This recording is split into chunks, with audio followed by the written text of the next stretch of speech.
Good evening and welcome to the Next News Network. Between the headlines, I am Gary Francesca, your chief White House correspondent, bringing you the latest news from the past 24 hours from the White House and the top news of the day. We'll begin with our White House rundown and more.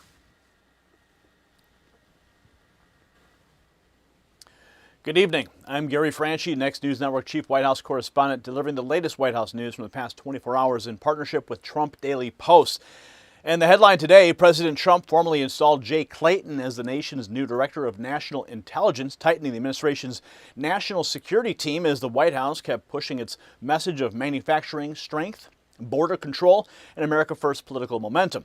We also saw a championship welcome at the White House, a structured departure for West Coast events, and another day centered on results, discipline, and movement. According to the daily guidance, President Trump began Tuesday in executive time at 8 a.m. before moving into a closed schedule at the White House at 10 a.m. He welcomed the Penn State Nittany Lions, the 2026 NCAA Wrestling National Champions, in the Rose Garden.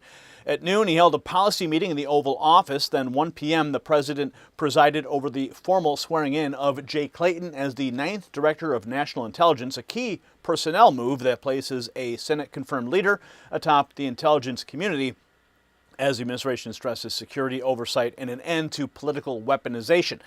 From today's in-town pool report, the morning and early afternoon remained closed to press as the president moved through that in-town schedule before shifting west. The same report locked in the day's travel sequence, departure from the White House to Los Angeles for a closed Republican National Committee roundtable and reception, then onward to Las Vegas, where the president is set to deliver Wednesday remarks on the economy. And that pairing mattered. The White House tied personal strength at home to a broader message of economic renewal and campaign season confidence on the road. Then the White House called a lunch lid effective till 1 p.m. Eastern, a routine pause that carried the schedule into the D&I ceremony window. By this afternoon, the administration's focus had already come into clear view: install the new intelligence chief, maintain message discipline, and move the president towards major West Coast political events. The prior 24-hour window closed with an in-town pool report Monday evening announcing a lid for the day. Then that wrapped the public schedule and set the stage for today's tightly managed sequence at the White House and the president's departure for California and Nevada. So across the past 24 hours, the pattern out of this White House stayed consistent. Strengthen the national security team, celebrate American achievement, keep the border and manufacturing message front and center, and carry that record directly into the political arena. And that is the White House Daily Rundown for today. Now let's turn the page and move into the rest of tonight's main news and welcome you to the broadcast. I'm going to check in to see what we are cooking up here today in the newsroom.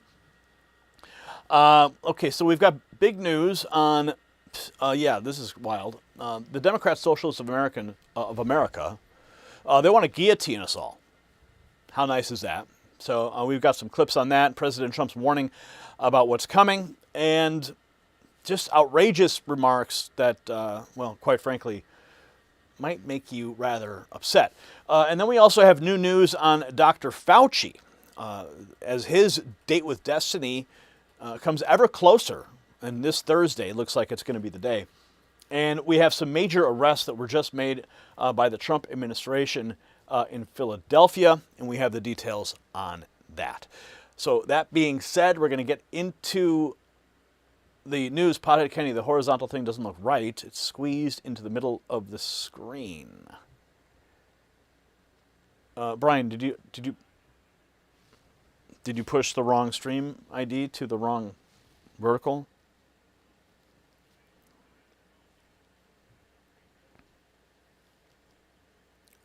They create their own independent. Okay, we uncovered commies. Okay, that looks fine. And if I go to live and I click on the other one, okay, that looks fine. Yeah, they're both fine. And if I go to live, okay, yeah, we're good. We're good, guys. You can pick your format. All right. So let's get on with our first story of the evening.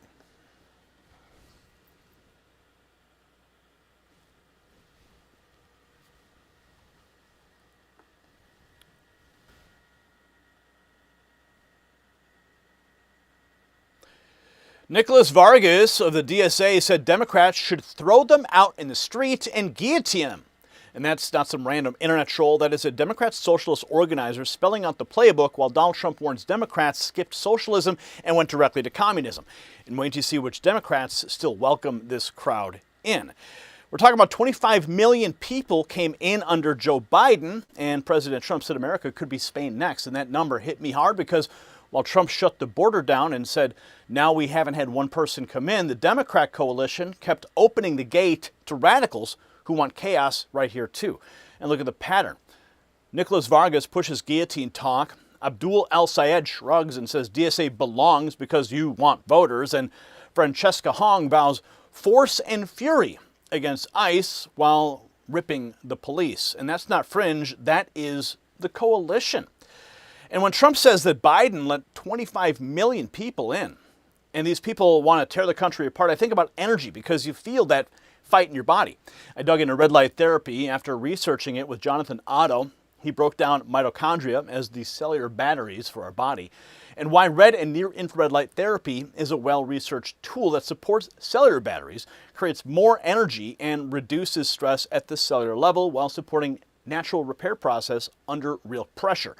And that matters when the culture feels engineered to drain you. I use red light therapy because it's built to actually work. 9 clinically studied wavelengths, dual chip technology, and twice the power in a standard device.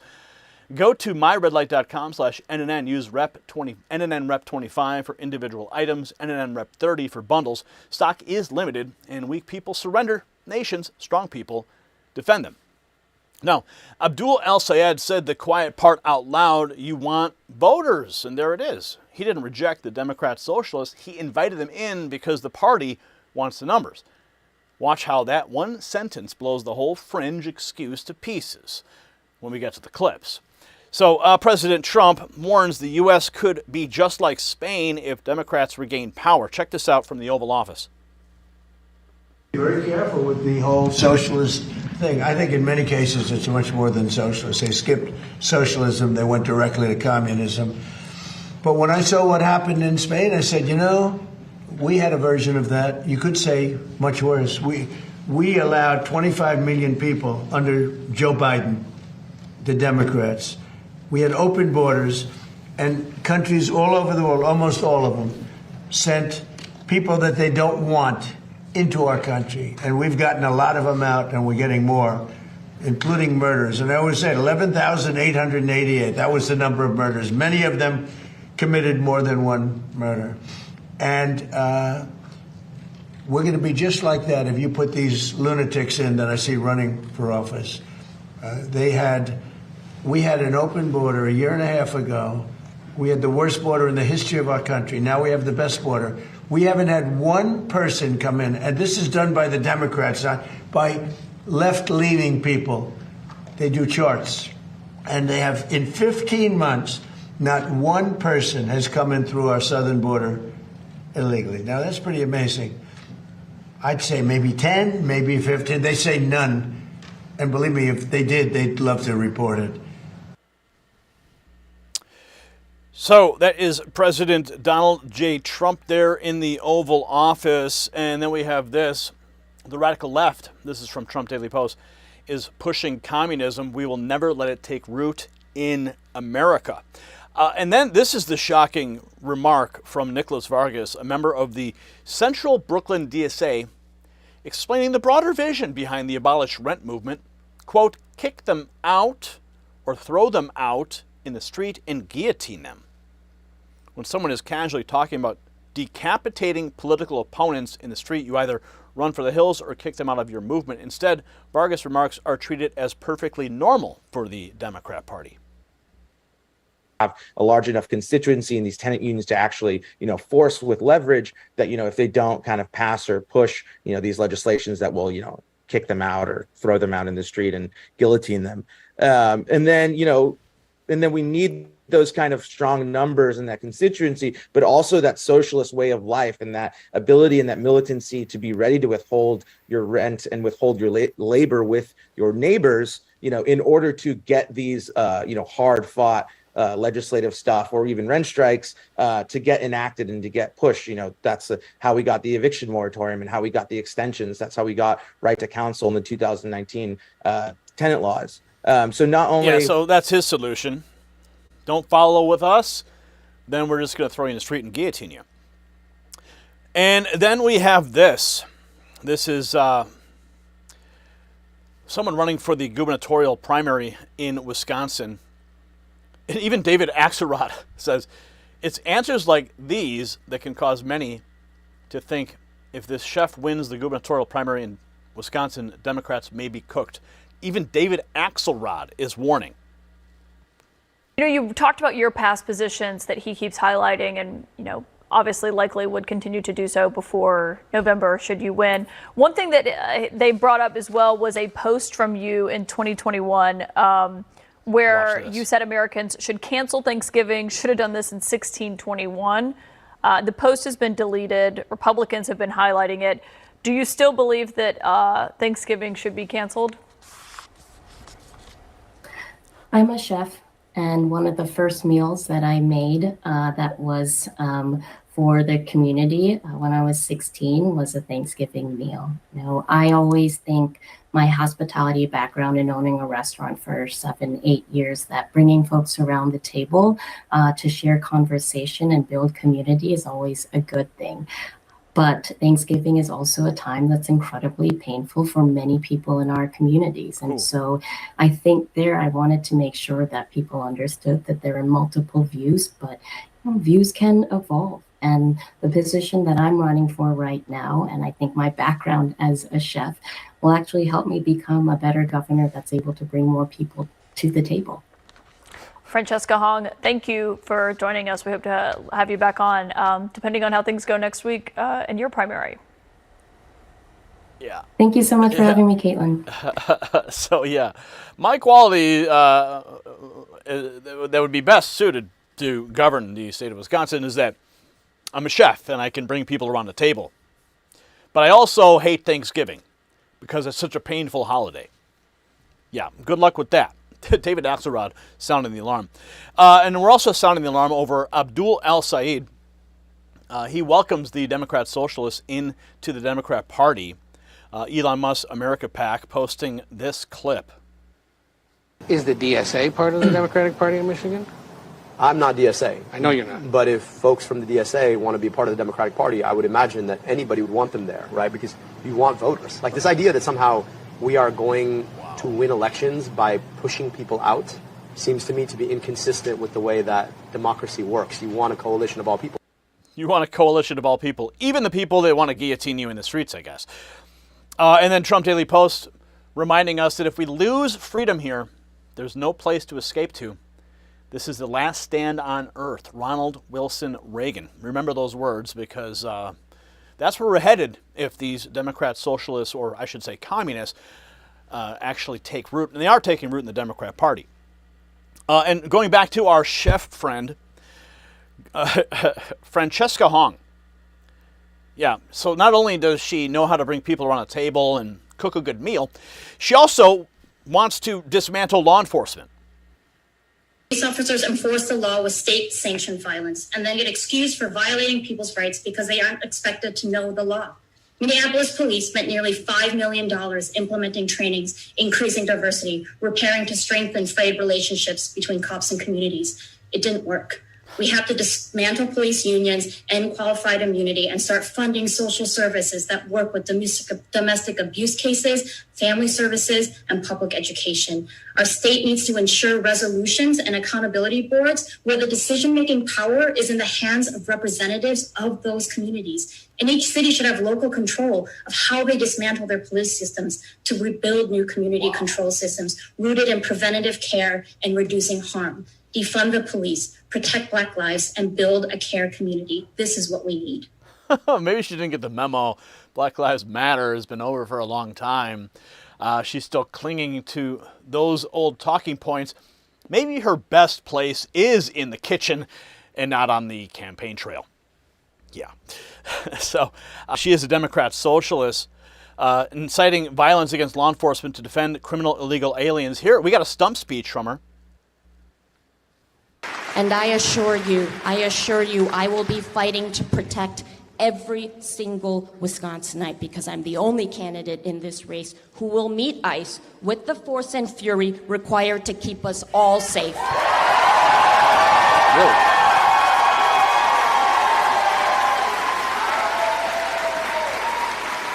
I mean, maybe you should just meet ICE with the frickin' charcuterie board, right? How about that? Can we just maybe, start there, chef?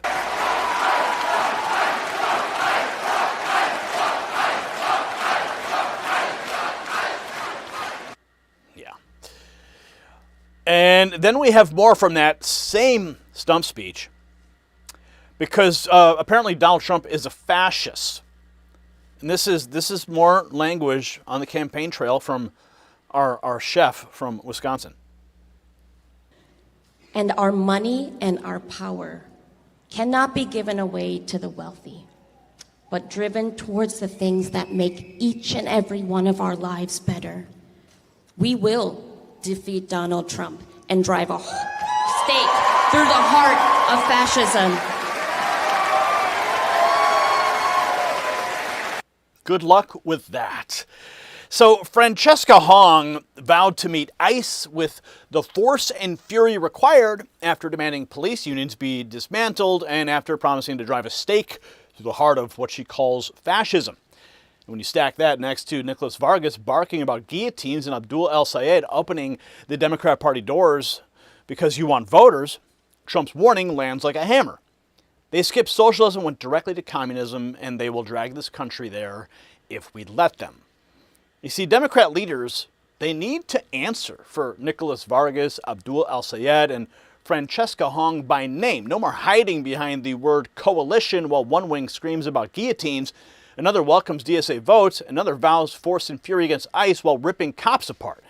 You heard Trump say it plain. Democrats skipped socialism and went directly to communism, and if you put these lunatics back in, we're going to be just like that. So hit the comments with one word, reject, and send this to one person still pretending these radicals are harmless and keep backing the America First movement that shut the border after Biden let 25 million people pour in. Trump restored order, Democrats sheltered the wrecking crew. So pick a side, right? Pick a side.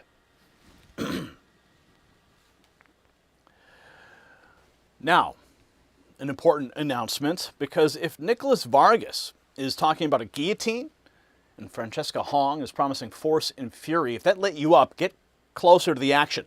Text White House to 844-840-4963. Next News Network is credentialed inside the White House, and the reports we pull straight from the building hit your phone nightly before the algorithm buries them. And for the ones ready to move, not just read, text the word signal to that same number and enlist in the Next News Signal Corps. Real missions, real ranks, real briefings, and a citizen's comm grid that the legacy press can't switch off.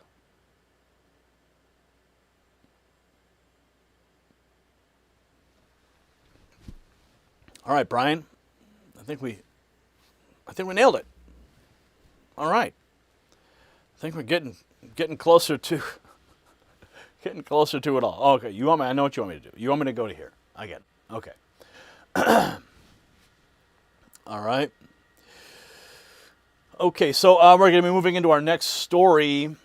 This one is about prisoner Fauci. Yeah. Prisoner inmate number 10748. No, I mean, I made up that number because that's the number I'd like to see him. I'd like to see him known as a number in prison. I think a lot of people would like that. But we got the news on this topic, so we're going to get into that right now. Rand Paul on a tear. This Thursday is the deadline. Looks like the vote's going to be happening.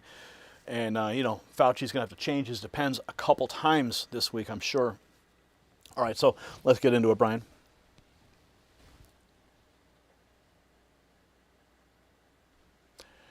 Rand Paul said the Homeland Security Committee votes on Thursday to hold Anthony Fauci in contempt. Now let that sink in. Biden handed Fauci a blanket pardon, and Fauci still pleaded the fifth more than 100 times. Innocent men do not hide like that. And wait till you see the Bill Gates angle that's buried right in the middle of this mess. You see, Fauci invoked the Fifth Amendment 111 times after Biden wrapped him in a pardon. And that's a detail I can't get past because you do not grab legal cover and then stonewall Congress unless the truth really burns. And Rand Paul named it Fauci Stonewall Congress and refused to answer even basic questions. Now, even Biden's own COVID coordinator has flipped and said that COVID is more likely to have been a lab leak. Right? You watch Fauci, Dana Bash, and the whole media priesthood bully this country for years, and now the machine is cracking, and Blumenthal can't even defend it without walking away. See, when Anthony Fauci can grab a pardon and still hide, you'd better believe control of Congress matters, because financial markets hate uncertainty, and uncertainty breeds volatility. Every headline before Election Day can move markets fast. We're heading into a volatile stock market stretch. And if you want to protect what you've built before Election Day, look at physical gold and silver. Noble Gold Investments has, for over a decade, helped everyday Americans protect their wealth with precious metals in a way that's simple, easy, and safe. Hedge the volatility now at nextnewsgold.com or call Noble Gold at the number on the screen, 877-646-5347. When you mention my name and open a new qualified account, you can receive a 10-ounce silver bar. That's right, yes, a free 10-ounce silver bar. And that bar is a bonus. So don't wait for this expert class to wreck your savings too. Now, Bill Gates had a Q clearance, and Fauci served as Gates' private editor. Did you hear me? An unelected billionaire sat in high-level COVID briefings while Fauci helped shape the message behind closed doors. And that's not public health. And we're about to walk straight into Rand Paul's receipts right now. Take a look at your screen. Rand Paul says that the HSGAC is voting on Thursday to hold Anthony Fauci in contempt. Fauci has a blanket pardon from President Biden for more than a decade's worth of actions, a decade's worth of crimes, yet he still stonewalled Congress and refused to answer even basic questions. That is pure contempt for accountability. He was quote tweeting Fox News on that point. Rand Paul even posted this. He posted a CNN clip of Biden's COVID coordinator admitting what we knew all along. The pandemic was very likely the result of an accidental lab leak. The truth can only be ignored for so long, he says. Watch this. You reshared a tweet that said, among other things, the available evidence overwhelmingly does not show that let me say it this way. You said that the available evidence points towards research-related incidents in Wuhan as the origin of the COVID-19 pandemic, and that we were funding research in an institution where we lacked full transparency into what research was being conducted. You agreed with that? I did. This is going to surprise some people. You know, when I went into the White House, my view was this was almost surely a natural outbreak, maybe a lab leak.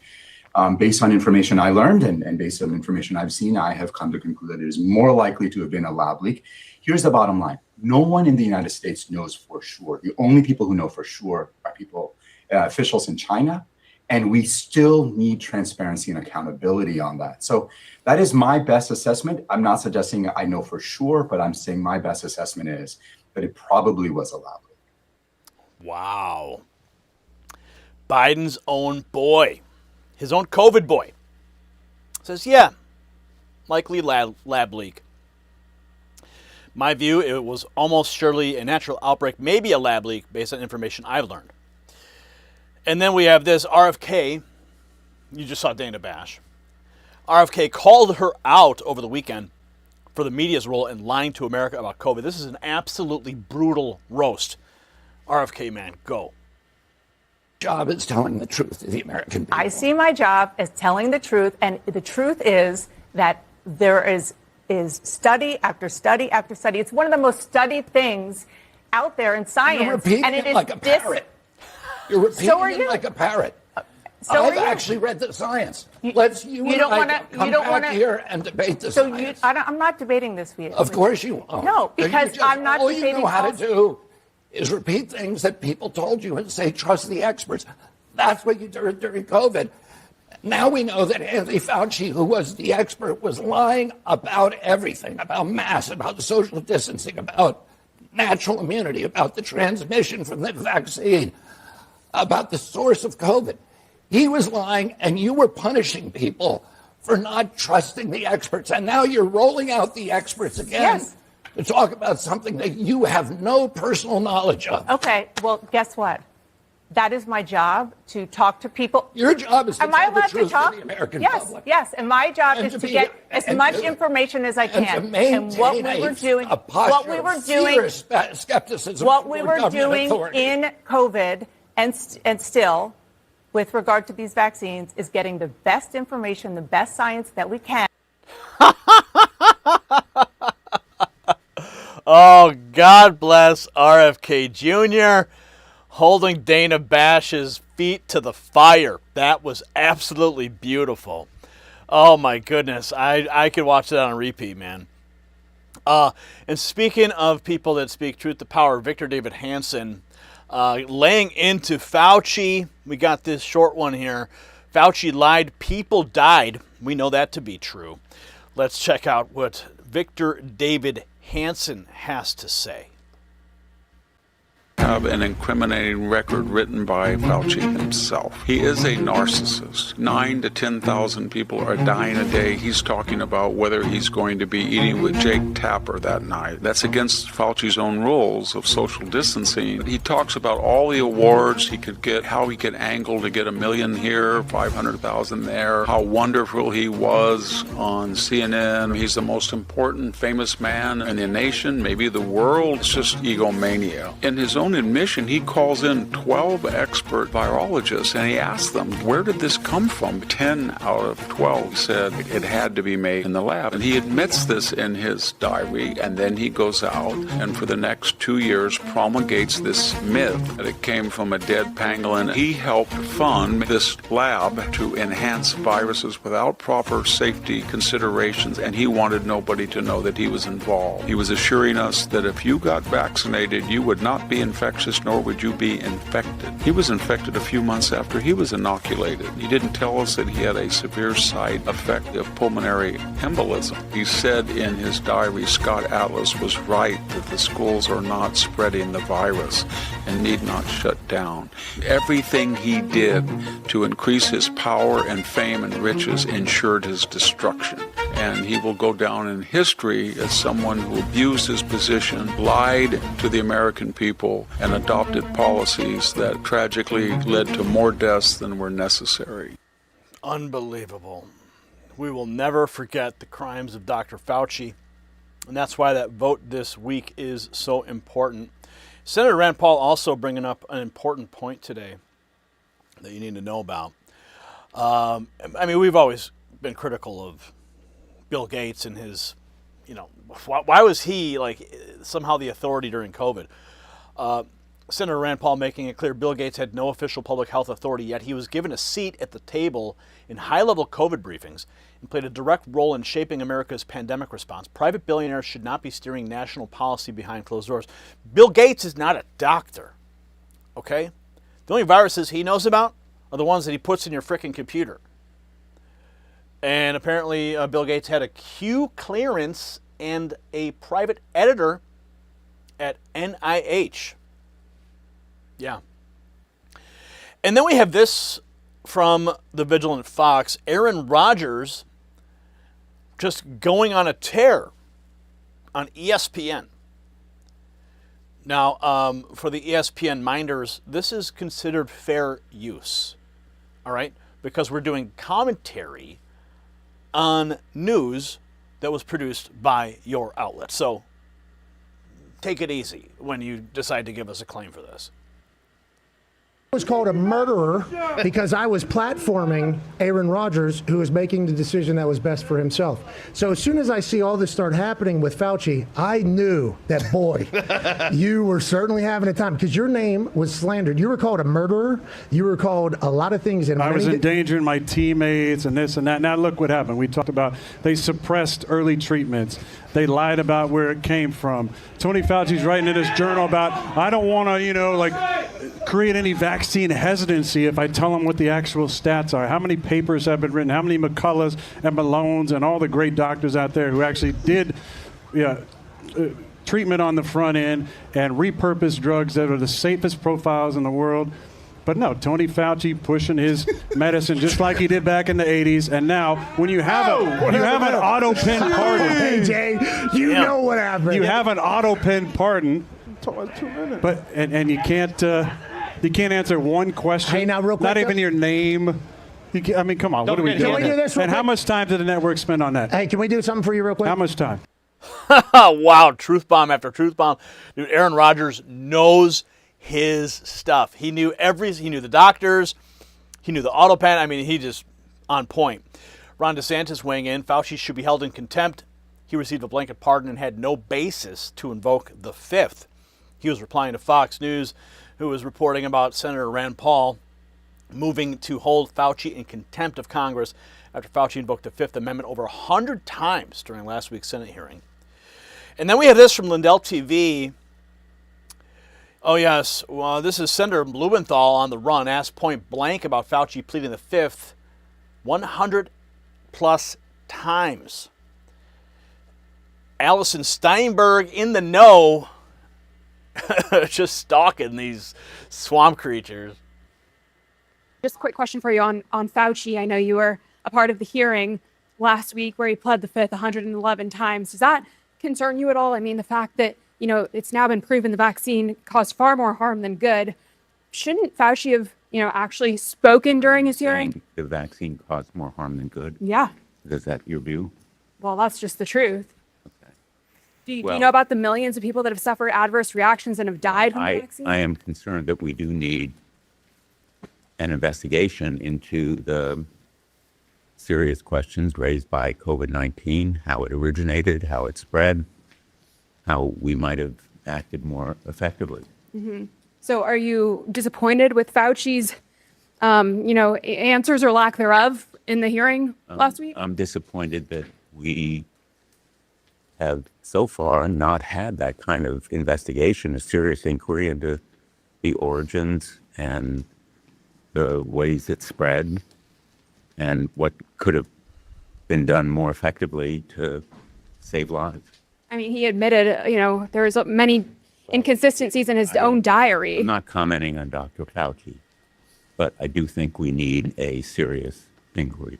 Okay, so you think that, his admissions in his own diary are reason to continue to pursue this? And, would you be open to bringing in his affiliates and associates in to ask questions to them as well for their role in COVID and how that was handled? What we need is a serious inquiry that asks objective questions and seeks truthful answers. Not a perjury trap, not a show trial. And I'm hoping we'll have bipartisan agreement on a commission or something like we did after 9/11, because I think we lost so many lives and we need to be prepared for the next pandemic if there is one. And are you going to vote to hold Fauci in contempt this week? Thank you, Senator. Wow. He brought up having a COVID commission. Let's just hope it's not a J6 style commission, right? That would be just another show trial, wouldn't it? So where do we go from here? Well, quote, more likely to have been a lab leak came from Biden's own COVID coordinator, not a fringe critic. So when Anthony Fauci grabbed Biden's blanket pardon, pleaded the Fifth 111 times and hid from basic questions, he confirmed exactly what millions of Americans already knew. He helped build the lie, the media enforced the lie, and the country paid the price. So Anthony Fauci answer Rand Paul's questions under oath or face contempt on Thursday. That's the floor and not the ceiling. I want the emails, the briefing notes, the Gates contacts, the diary entries, all of it dragged into daylight because you and I lived through the damage. Families got crushed, kids lost years, workers got fired, doctors got smeared, and the same expert cartel that barked orders at America now wants amnesia because the lab leak admission is out. The Fifth pleas are on record, and the pardon shield did not erase the stink. So hit the comments with one word, contempt, if you want subpoenas to start flying, and share this with somebody who got called crazy for questioning Fauci. The people who told the truth deserve vindication. The people who ran the lie deserve the consequences. So if Richard Blumenthal walking away lit a fire under you, get closer to where the next cracks hit. Text White House to 844-840-4963. Next News Network is credentialed inside the White House, and our nightly reports pulled straight from the building land on your phone before the algorithm decides what disappears. And for those of you who are just past the point of reading and they want action, text SIGNAL to that same number and enlist in the Next News Signal Corps, a citizens' comm grid that has real missions, real ranks, real briefings, and a command center the legacy press can't shut down.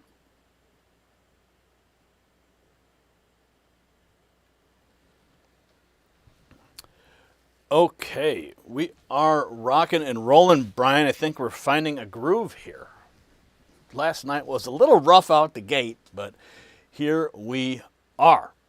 Okay, so checking on our stats, because we are streaming on all platforms right now. On X at Next News, Trump Daily Posts on X, as well as Rumble and Facebook, and we have dual streams running to YouTube right now. We have a vertical stream and a horizontal stream. Pretty cool. So don't be confused. There are two chat rooms. They're independent of each other on that. But we're just trying to, see where the viewers prefer, and it's really up to you. It's your choice where you want to go.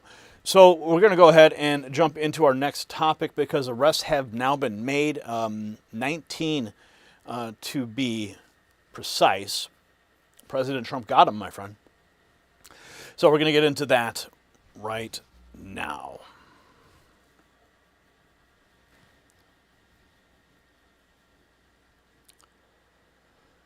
A Philadelphia home health aide billed Medicaid while sitting in jail. Let that punch you in the face for a second. The Trump administration just busted 19 defendants in a Philly fraud ring. And that jail cell billing scam is only the start, and wait till you hear what Dr. Oz just said about 96% of these claims. We're talking about $33 billion in 2024 that vanished through Medicaid cheating. That's according to sources. That's your money, my money, and care meant for the sick and elderly getting hijacked by crooks and protected by bureaucrats like Andy Schneider, who actually tried to pretend states were not cheating. Okay? Did you hear me? Read that again. 19 defendants, over $4 million in fraud, one fake caregiver billing from prison, another so-called patient caught working construction. You can feel the rot right here. You see, Trump is not trimming paperwork. He's kicking in the door on the theft machine that Democrats let fester. And tonight, a market pressure story for seniors as plan costs and benefit designs keep on shifting. Millions of seniors overpaying for Medicare still face the same trap. Big insurance profits from confusion, mailers, robocalls, fine print, and keeps people locked into ill-fitting plans. Chapter calls itself a newsroom for your Medicare. It uses independent Medicare advisors, the only Medicare advisors who compare every plan nationwide. They review doctors' prescriptions, complete an entire file review, and report back with the truth on what actually fits. That means checking the story behind the price tag, not the sales pitch designed to keep you paying more. If you already have the right coverage, they provide best plan verification. If not, they will help you switch. The call, it takes under 20 minutes. It costs you nothing. Numbers on your screen right there. 910-728-4109. Give them a call before confusion keeps costing you more. Now, over 96% of Pennsylvania personal care victims say that, quote, illness is unspecified. Well, Dr. Oz warned that. And stop right there. If they cannot even name the illness, why are taxpayers getting hammered for more than $50,000 per beneficiary? And that detail blows this wide open. And now the tweets make even more sense. A jaw-dropping level of home health fraud has been exposed in Philadelphia. Charges against 19 defendants, and we have more details. Here's the initial news report on that. 6,200 defendants nationwide so far, allegedly responsible for more than $45 billion in improper private and public insurance claims. Now, Philly has a large aging population that relies on federal health programs, so it could be a very vulnerable area for this. And officials, they've already been working behind the scenes with charges planned to be released today as well against 19 defendants involved in some really outlandish schemes. Now, Fox News has been told a little bit about some of these cases. I mean, this includes a home health aide who was billing for providing services while in jail. Another who investigators say claimed to be a person who was in need but was caught by federal investigators working a construction job. Home health care funds are intended to provide a lifeline for aging or disabled patients. It can allow a family member to provide that care if that's what fits best. But it's also, like I said, a really vulnerable system. It relies on the honor system. There's no direct supervision. The Justice Department, CMS, state attorney generals, they're now involved in making sure there's more oversight and arrests where need be. Guys. All right, Alex Hoff, thank you. Sure. So that is the news brief on that. And now we go to what actually happened today. The administration announcing in a press briefing, this is Assistant AG Colin McDonald, announcing those criminal charges. This team of public servants is committed to looking further, digging deeper, working night and day to unmask the fraudsters stealing the wealth of America and bring them to justice. And this commitment is reaping dividends right here and right now in Pennsylvania. Today, we are announcing criminal charges against 19 defendants for fraudulent home health care schemes that targeted Pennsylvania's Medicaid fraud program and resulted in over $4 million of fraud. 18 of these defendants were charged in the last 12 days as part of a strategically coordinated law enforcement operation between the Fraud Division, the U.S. Attorney's Office, and the Pennsylvania Attorney General's Office. The cases today build on the work that we recently announced in Minnesota, where we charged 15 defendants for systematically looting 7 state-managed Medicaid programs out of more than $90 million, treating those programs like a piggy bank until one of them had to be shut down entirely because there was nothing left. The shelves were empty. The Commonwealth of Pennsylvania is one of the highest spenders for home care services in the nation, with spending on home care services exceeding $8 billion in 2025 alone. These home care programs are designed to allow America's most vulnerable to live with dignity at their own home instead of being forced to leave their families for a nursing home. The program is innovative. It allows friends and family members to receive funds from Medicaid to provide necessary physical care for a loved one. Used properly by honest citizens, the program allows those with physical ailments to be cared for by those they trust the most. But infiltrated by greedy and deceitful opportunists, this program becomes a money tree, a gravy train for criminal fraudsters. The cases today make that abundantly clear. Abundantly clear indeed. It's all there right out in the open. And Senator Kennedy in committee, this is great. What's your best guess as to how much per year cheating is costing the taxpayer? Now, what's your best guess as to how much per year this cheating costs the federal taxpayer? We released the report on this yesterday, Senator, and estimated that it's $33 billion. It was $33 billion in 2024. Okay. And that's $33 billion that is taken away from the people who really need Medicaid. Is that right? Yes. Okay. Has anybody gone to jail for doing this? Not to my knowledge. Don't you think we ought to start putting people in jail for cheating? I think that it's financial fraud against the federal government, yes. Yeah, that's a big yes from me. So that was Mr. Brian Blaise, Ph.D., in committee with Kennedy, Senator Kennedy there. Going back to the press briefing with the Assistant Attorney General, Colin McDonald, with more details about this new Northeast Healthcare Strike Force.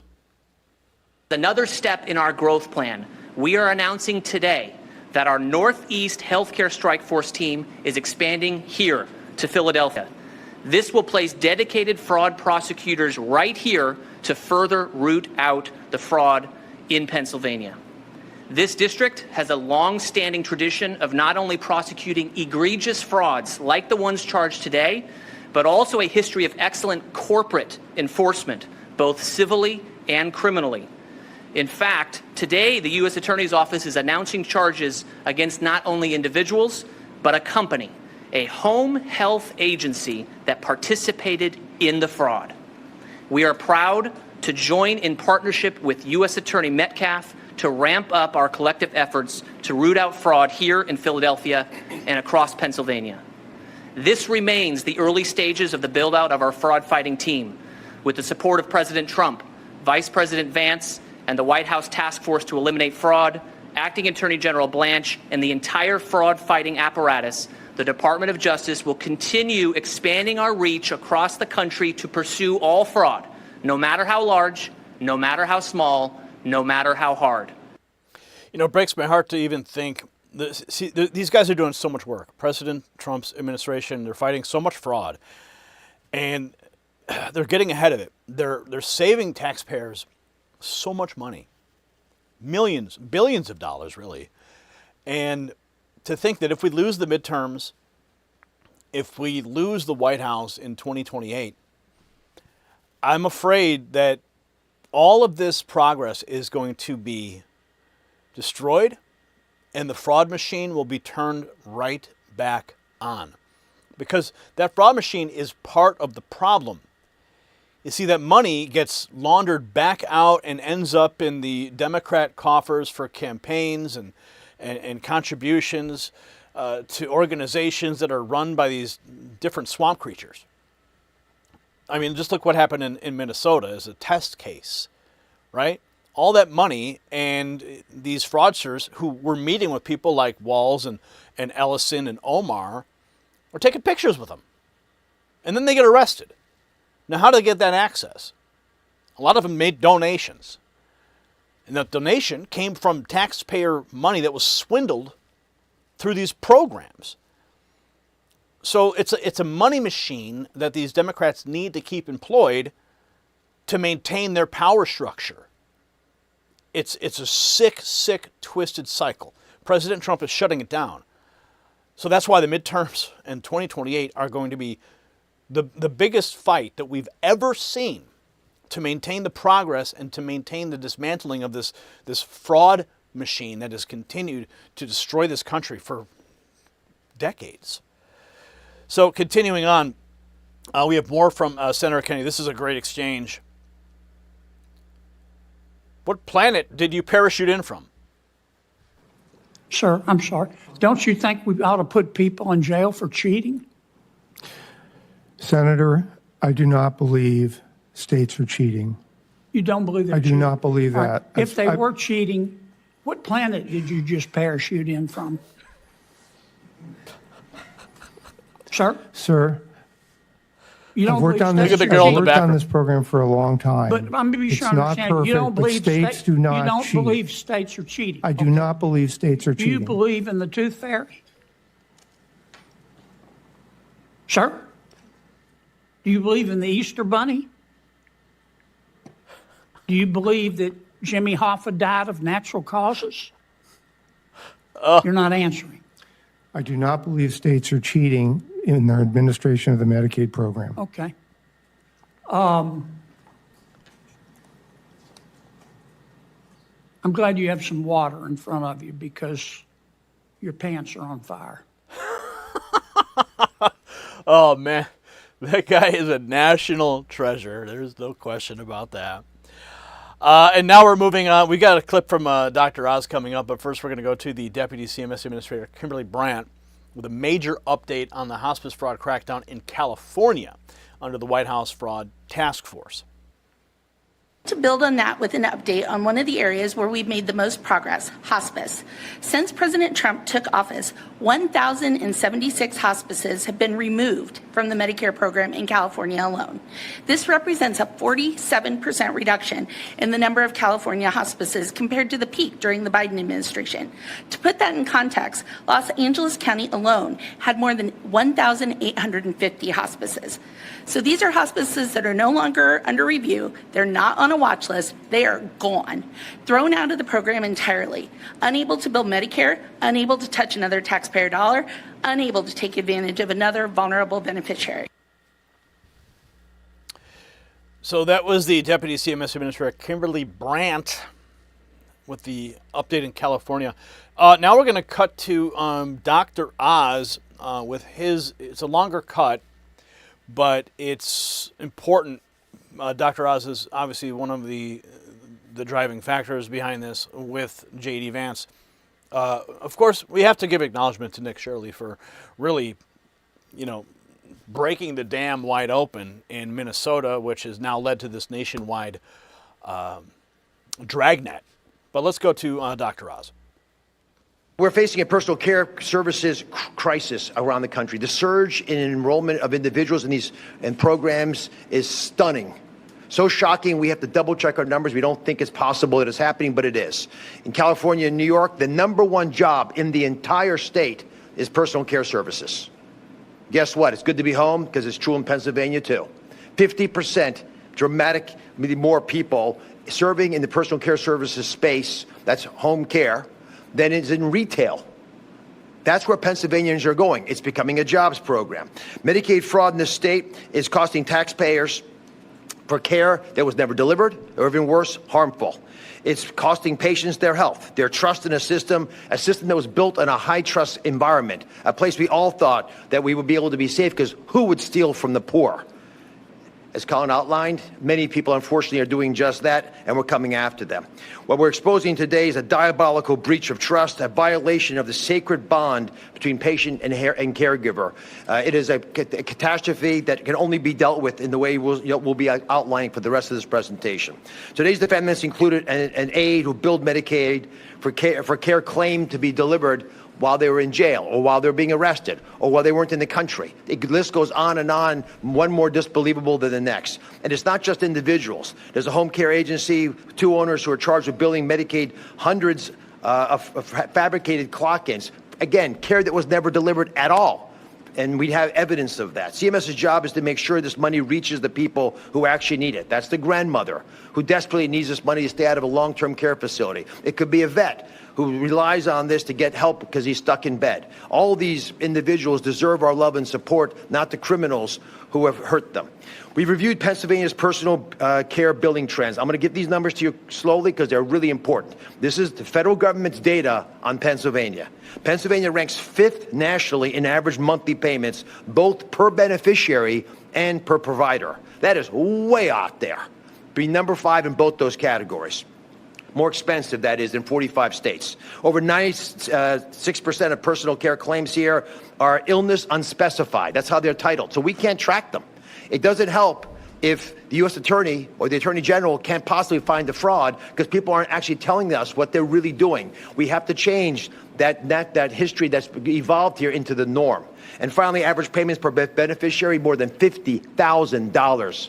Think about that, $50,000 per person getting home care in this state on average, far above what you'd ever expect. All this points to fraud. The cases like these are exactly why a whole government approach is so critical and why we have to develop best practices of how to evolve this system. You're going to be hearing from Dan Brillman in a second. He runs Medicaid. He's going to touch on another problem that's a big one in Pennsylvania, which is autism care services, and why they're, again, not only are they off the chart in Pennsylvania, but the rest of the country, but we are actually here to help.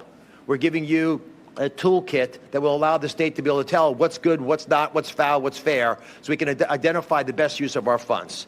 Yesterday, I was in Maine. We're investigating home support services, just like you're seeing here, for adults in that case who have autism. Medicaid spending of the top 10 providers there has dramatically increased over the last 6 years. In fact, across the board, if you look at fraud in healthcare, all gone up in the last six years. What happened in 2020 that has catalyzed this? What has allowed this corruption to be weaponized? It's COVID. COVID appears to have unleashed massive fraud through grifters because criminals knew the federal government would not follow up on the money that was spending out. We told the world we were open for fraud and they could start harpooning us with their spears. No mas, no more. We are now making it very clear this administration will not tolerate this fraud. The massive increases that have grown to the kinds of numbers you could not imagine being able to show on a clipboard, with 90% of services billed and paid for, in Maine in particular, where there's no justifiable backup for it. 9 out of 10 services, you can't justify they should have happened. It's the opposite of what you'd normally expect. The opposite. See, Colin McDonald just announced 19 defendants as Dr. Oz exposed illness unspecified on 96% of claims. And that combination tells you exactly how this racket survived. Crooks stole the care, bureaucrats hid the trail, and Democrats built a system so sloppy that a man could bill Medicaid from a jail cell until Donald Trump stormed in and started putting predators, agencies, and fake providers on notice. Philadelphia got 19 defendants. A jailed aide got caught billing Medicaid, and Colin McDonald just expanded the strike force right into the city. And that is the demand right now. Bigger raids, faster charges, harsher sentences, and no sanctuary for any agency, provider, or state official who fed the scam. We should hammer every corner of this fraud machine until the whole racket cracks open. Because Senator Kennedy put the number on the table, $33 billion a year. Share this report, drop your take in the comments, and make some noise, because the country needs more of this, not less. Trump is proving the so-called entitlement crisis got padded by theft, fake claims, and political protection. And I want every last parasite who looted the poor and sick marched into court. No more watch lists, no more seminars. It's time for jail. And that illness unspecified scam is exactly why our team keeps digging deeper than the headlines. And if you want the next hit before the platforms bury it, text White House to 844-840-4963. Next News Network is credentialed inside the White House, and we send a nightly briefing pulled straight from the building to your phone, first and direct. And if reading it is not enough anymore, just text the word signal to that same number and enlist in the Next News Signal Corps. Real missions, real ranks, and a command center for patriots who want to move the story and not just watch it.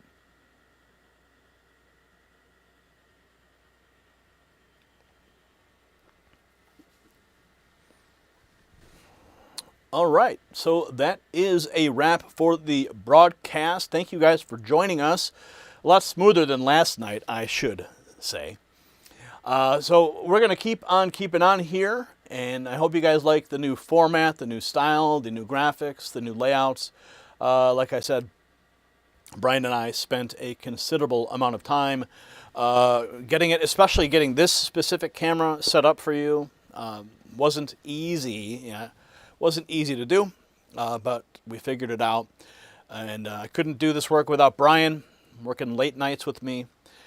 So we'll see you guys tomorrow. We'll have more news then.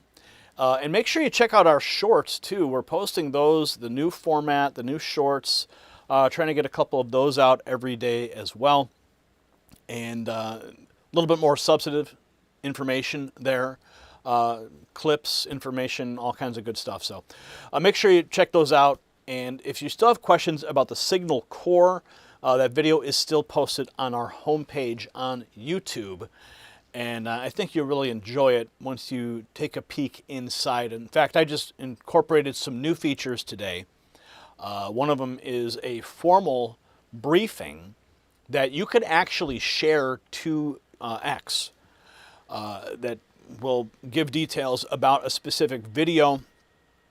Just go to my X account. You can see the briefing that I posted there and get a kind of a sneak peek at what each one of these briefings is actually created for each individual Signal Corps member. It's not just like a generic document. It's actually branded for you with your name on it, and it's prepared for you. I think you'll really like it. So if you want a sneak peek, you can go take a look at it. It's on my X account right now, and there should be some briefings that'll be dropping shortly. I just checked, and I didn't see one generated, so I got to make sure that everything is working in proper order. But these are some of the bugs we have to work out as we try to accelerate into the algorithm with your help, of course, to elevate the visibility of our work. As you know, we've been having some difficulty. If you've been paying attention to any of the signal flares we put up last week. So we'll see you tomorrow. Good night and God bless.